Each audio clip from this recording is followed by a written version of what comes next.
যে প্রেসক্রিপশন এনেছেন, কোনো ডক্টরের নাম নেই, কোনো রেজিস্ট্রেশন নেই। বাচ্চার দায়িত্ব নেব বলে যে ভিডিওটা করা, ওনার শুধু ওইটাই দরকার ছিল। বারংবার কালীঘাটের অফিসে গিয়েছি।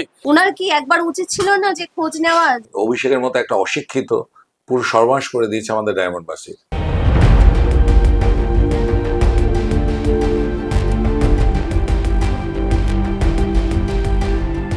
ডায়মন্ড হারবার মডেলের সেবাশ্রয় ক্যাম্প, যেখানে নাকি লক্ষ লক্ষ মানুষ বিনা পয়সায় চিকিৎসা পেয়েছেন, উপকৃত হয়েছেন।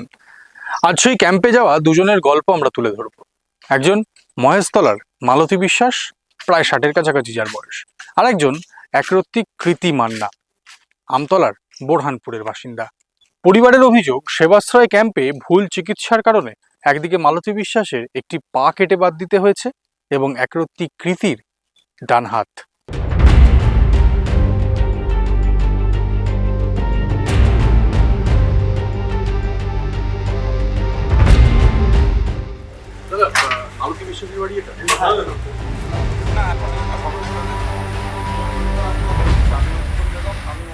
পরিবারের অভিযোগ, ভুল চিকিৎসার কারণে আজ মালতী বিশ্বাস হারিয়েছেন তার ডান পা।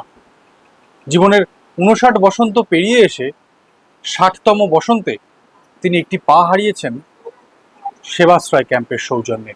লোকাল যে আলোকসংঘ ক্যাম্পে, আলোকসংঘ ক্লাবেতে যে ক্যাম্প হয়েছিল, প্রথম দুবার ওইখানে দেখাতে যাওয়া হয়েছিল।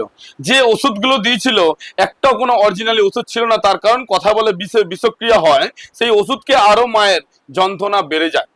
যন্ত্রণা বেড়ে যাওয়ার পর যখন আবার ওই সেবাশ্রয়ে যাওয়া হয়, তখন তারা বলে আপনি এক কাজ করুন, এইটা আমাদের দ্বারা ট্রিটমেন্ট হবে না, আপনি মডেল ক্যাম্পে চলে যান, ওখানে বড় বড় বৃহত্তর ডাক্তাররা বসে আছেন, ওনাদের কথা মতন। তারপর আমরা মডেল ক্যাম্পে যাই।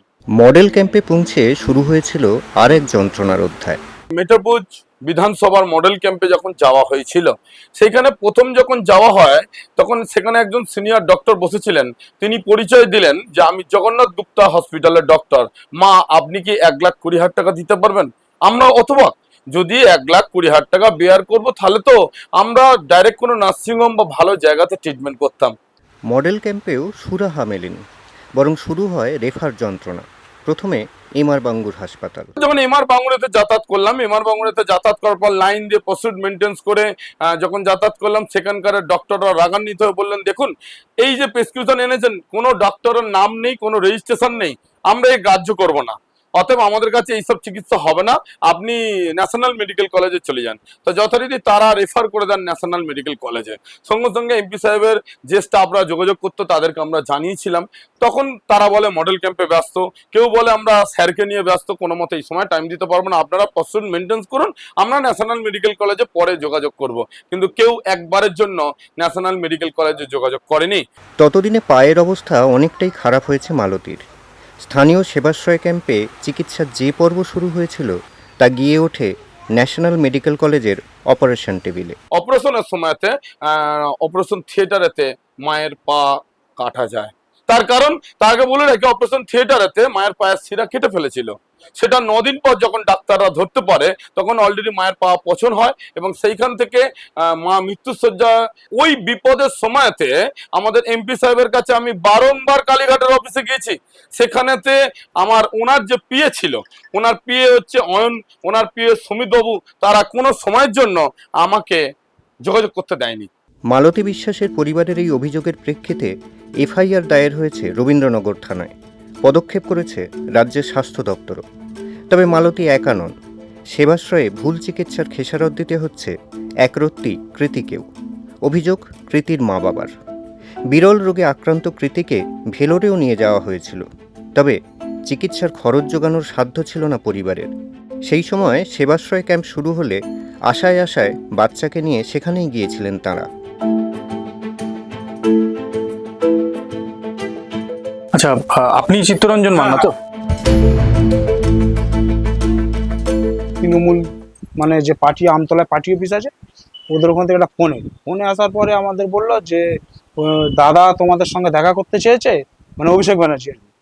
ওইখানে নিয়ে যেতে, তারপর তো অভিষেক ব্যানার্জি ওকে দেখলো, সব দেখে আমাকে জিজ্ঞেস করলো যে বাচ্চার বয়স কত, সব এগুলো জিজ্ঞেস করার পরে তারপর বললো যে এর আমি পুরো বলছে আপনারা কোনো চিন্তা করবেন না, এর সমস্ত দায়িত্ব আমরা নেব, আমি নেব, এর এমনকি স্কুলেও ভর্তি করবো, এইভাবে বললো। একদিন ডাক আসে অভিষেকের কালীঘাটের অফিস থেকে। শুরু হয় দৌড়ঝাঁপ। বারবার কালীঘাট যান তারা। শেষ পর্যন্ত রেফার করা হয় আরজি করে। সেবাশ্রয়ের মাধ্যমেই আরজি করে পাঠিয়েছিলেন। তখনই কিন্তু আমার হাজবেন্ডও বুঝে গেছিল যে এখান থেকে আমার সঠিক চিকিৎসা পাবো না। আর আমারও তখন মনটা ভেঙে গেছিল, কারণ আমিও বুঝে নিয়েছিলাম যে সরকারি হসপিটালে যখন পাঠিয়েছে আমার বাচ্চার চিকিৎসাটা মানে এখানেই আটকে যাবে। 3টে ইনজেকশন কিন্তু আরজি কর থেকে দিয়েছে। না ছিল, হাত ছিল তখন। রিসেন্ট অপারেশন করিয়েছি ওকে। এই গত 3 মাস হচ্ছে ওর অপারেশন হয়েছে। অপারেশনের মাধ্যমে পুরো হাতটাকে বাদ দিতে হয়েছে। কৃতির মা বাবার অভিযোগ, যেরকম চিকিৎসা হওয়ার কথা তা হচ্ছিল না। মেয়েকে নিয়ে দিল্লি এইমস অবধি দৌড়েছিলেন তারা। কলকাতায় যে চিকিৎসা সম্ভব নয় তা বুঝেও ছিলেন। তবু সেবাশ্রয় থেকে আরজি করে রেফার করা হলে খানিক আশাবাদী হয়েছিলেন। ভেবেছিলেন খোদ অভিষেক বন্দ্যোপাধ্যায় যখন ব্যবস্থা করে দিচ্ছেন তাহলে ঠিক চিকিৎসাই হবে। তবে শেষ পর্যন্ত হাতে কিছুই থাকেনি। হাত হারাতে হয়েছিল একরত্তি কৃতিকে। সেবাশ্রয় করলেন, আমাদের বাচ্চাকে পেপারে নিউজে দিলেন এবং নিজের একটা নিঃশব্দ বিপ্লব বলে একটা বই আছে, সেই বইয়ে ছাপালেন। এবারে আমাদের যে সেই সময় কি অবস্থা হয়েছিল উনি কি একবারও দেখেছিলেন? কারণ ওনার এই বই ছাপানোর জন্য, ওনার এই নিউজগুলো করার জন্য তারপরে আমাদের যে কত দুর্দশার মধ্যে পড়তে হয়েছে, যখন আমরা পাচ্ছি না তখন আমরা রাস্তায় বেরাই। সবথেকে বড় ব্যাপার, উনি যখন বলেছেন এই বাচ্চাটার দায়িত্ব আমি নিচ্ছি, ওর চিকিৎসার পরেও আমি পড়াশোনার দায়িত্ব পর্যন্ত আমি নেব, আমি ওকে সবকিছু ওর ঠিকঠাক করিয়ে, তাহলে ওনার কি একবার উচিত ছিল না বাচ্চাটার খোঁজ নেওয়া, যে বাচ্চাটার আদৌ চিকিৎসা হচ্ছে কিনা? সেবাশ্রয় ক্যাম্পে চিকিৎসা সংক্রান্ত অভিযোগ নিয়ে ইতিমধ্যেই নড়েচড়ে বসেছে স্বাস্থ্য দপ্তর। মুখ্যমন্ত্রীর কাছে সিবিআই তদন্তের দাবি তুলেছে স্থানীয় বিজেপি নেতৃত্ব। মেয়ের এই অবস্থার জন্য বিষ্ণুপুর থানায় এফআইআর দায়ের করে কড়া আইনি পদক্ষেপের আবেদন জানিয়েছেন কৃতির মা বাবা। যে টোটালটা সিবিআর হাতে তুলে দেওয়া উচিত, এবং কারণ এতে অনেক আইএসরা জড়িত আছে, সুমিত গুপ্তার মতন। তাদেরকে তো সামান্য অফিসাররা কি করে তাদেরকে এ করবে? কারণ সুমিত গুপ্তা এই কারণে অপরাধী কারণ উনি নিজে ডিএম। সে ডিএম এর জেলাতে একজন এইভাবে অবৈধভাবে উইদাউট পারমিশন স্বাস্থ্য মন্ত্রকের সিএমএইচের পারমিশন ছাড়া এই বেআইনি স্বাস্থ্য ক্যাম্পগুলো চলছিল।